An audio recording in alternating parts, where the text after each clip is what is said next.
I wanted to analyze the situation together, and the situation is two balls are dropped. Ball A and B both start at a height of 44 meters. You have ball A at a height of 44 meters and ball B at a height of 44 meters. Ball A is dropped from rest. That's normal. We've dealt with these situations before. A ball is simply dropped from rest. Ball B is thrown horizontally with an initial velocity of 10 meters per second. There is an x component of ball B's velocity. It's moving perfectly horizontally at the beginning. It is thrown horizontally, like you might throw it off a building, and this is like a 44-meter tall building. It's fairly tall, 150 feet or so. Which ball hits the ground first is our first question. So let's break this down together. I actually want to start out by letting you make a prediction. So write down your notes what you predict. Then let's start to analyze the situation together. Ball A, we could find our time to the ground very simply. How do we find our time to the ground for ball A? Well, let's make our known and unknown chart. And we say, well, what do we know for ball A? And we know it is going to fall downwards. It has an initial velocity of 0 meters per second. It has a displacement of negative 44 meters because it's moving downwards. And its acceleration is gravity on Earth. So its acceleration is negative 9.81 meters per second squared. I want to know what will hit the ground first, so I want to find time. And we try to find time, and we use d equals VIT plus 1/2 AT squared. VIT is 0. We have negative 44 meters is equal to 1/2 times negative 9.81 meters per second squared times our time squared. And you would find your time, you would divide by 4.905. You say, okay, well, time squared is therefore 9, so our time is 3 seconds. And that's not so bad. You'd find time is 3 seconds. It falls 1 second, and now it's moving at 10 meters per second. It falls, or 9.81 meters per second. It falls another second, and now it's doubled its speed, and so on. So we have 3 seconds. Let's look at ball B. And we started talking about breaking things into components in this class. Let's look at ball B, and let's notice that there are two axes here. There's the x-axis and the y-axis. And my question to you is this ball moving downwards at the start of this time?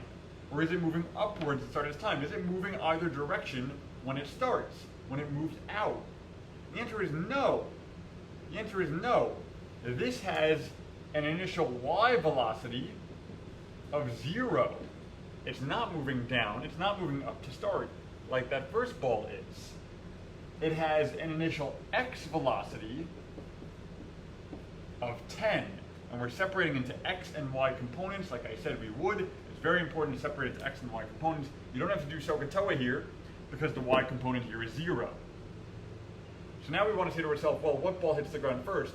Which axis should we use to find time to the ground? And the question is, well, which axis is it getting pulled to the ground on? And the answer is the y-axis. So we'd make our x and y chart, our known and unknown chart, just for the y-axis. Let's make a known and unknown chart just for the y-axis. Our VIY, we just said, is 0 because it's moving horizontally at the beginning. Our dy, how far did it move down? Our dy is negative 44 meters. And our acceleration on the y-axis is negative 9.81 meters per second squared, because gravity is what's pulling this ball downwards. On our unknown chart, we'd say, well, we don't know time. But this should look quite familiar. 0, negative 44, negative 9.81, unknown time. What does that look like?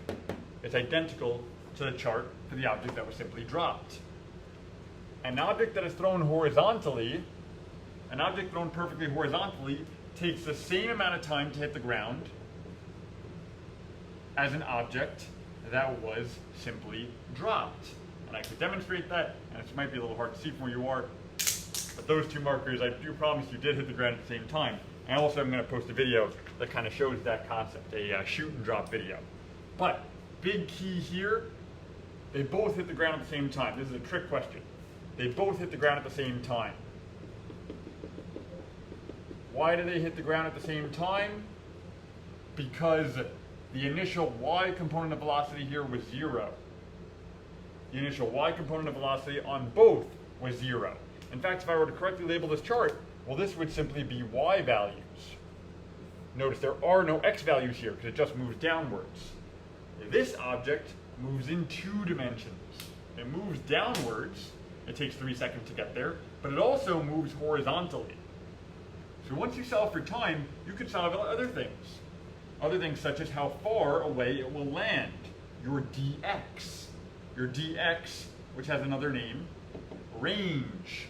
So when you think of range, well, that's how far away it's going to land. A range is how far away the object will land from where it started.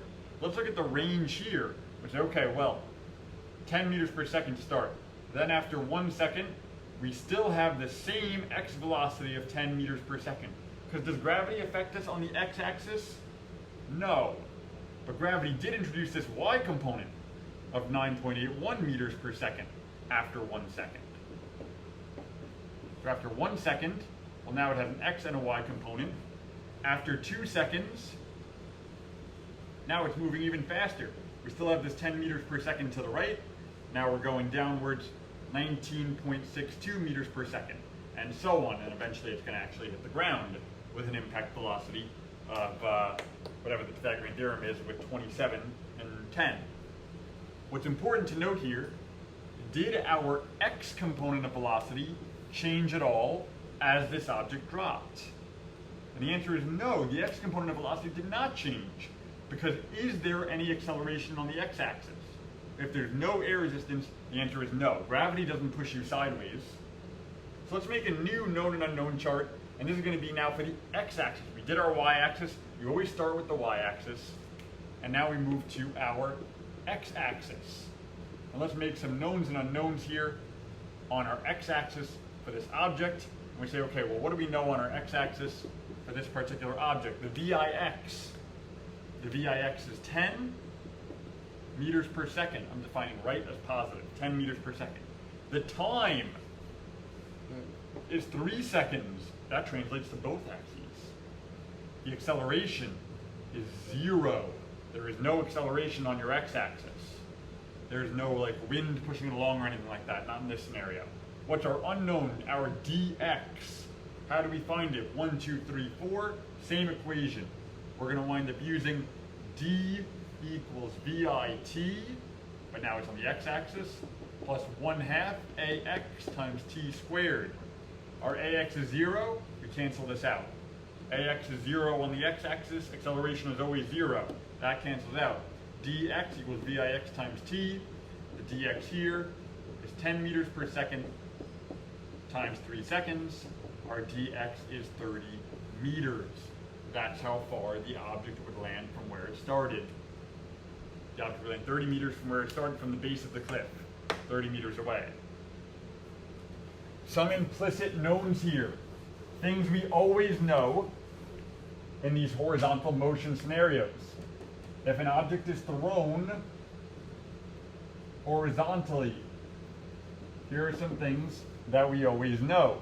The VIY is 0 meters per second. The initial velocity given is your horizontal initial velocity. You find time using your y values.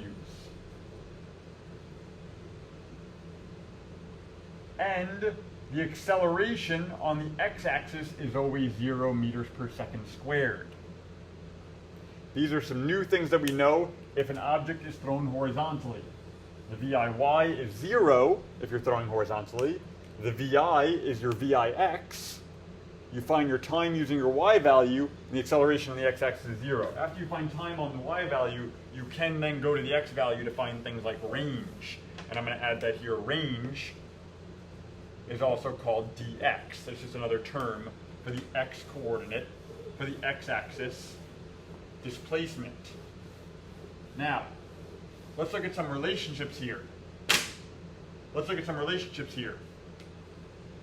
Changing VIX does not affect time in the air. And that's always true. Changing VIX will never change your time in the air. But changing VIX does affect range. And in fact, they are directly proportional. A higher VIX is going to be a higher range. So these are directly proportional. You increase how fast you throw that thing, it's going to go much farther. But does it spend more time in the air? No. They spend the same time in the air regardless if you throw it perfectly horizontally. And the key here is that it's thrown perfectly horizontally.